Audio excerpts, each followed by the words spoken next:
তো বন্ধুরা, এটি ড্রাগন গাছ। আমার মেয়ে সাবিহা সুলতানা মালিহা এরকম 2-3টি গাছ দোহার ওর নানু বাড়ি থেকে নিয়ে আসছিল। তো আমাদের বাড়ির ছাদে সেই গাছগুলো লাগিয়েছে। অনেক দিন হয়ে গেল সেই ড্রাগন গাছে কোনো ফুল আসেনি। মেয়েটি আমার আশা ছেড়েই দিয়েছিল যে হয়তোবা ড্রাগন গাছে কখনোই ফুল আসবে না, হয়তো মরে যাবে। তো ইদানিং বৃষ্টি শুরু হওয়াতে সেই গাছে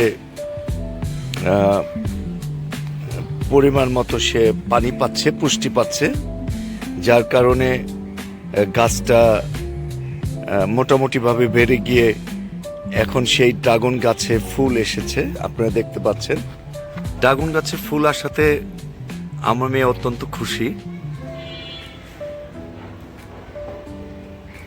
জিনিসটা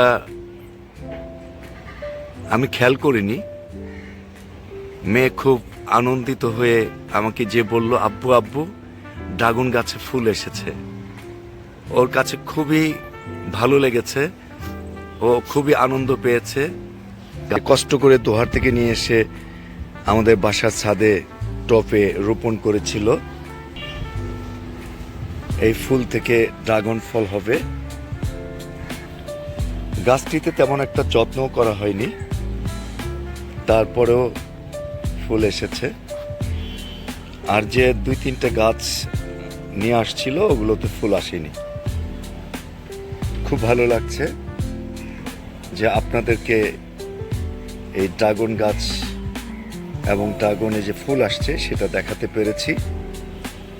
সবাইকে অসংখ্য ধন্যবাদ। আমার মেয়ের হাতে লাগানো ড্রাগন গাছে ফুল এসেছে, কিছুদিনের ভিতরে ড্রাগন ফল ধরবে। সবার কাছে দোয়া কামনা করছি। সবাই ভালো থাকবেন। আবার দেখা হবে কোনো এক ভিডিওতে। আল্লাহ হাফেজ।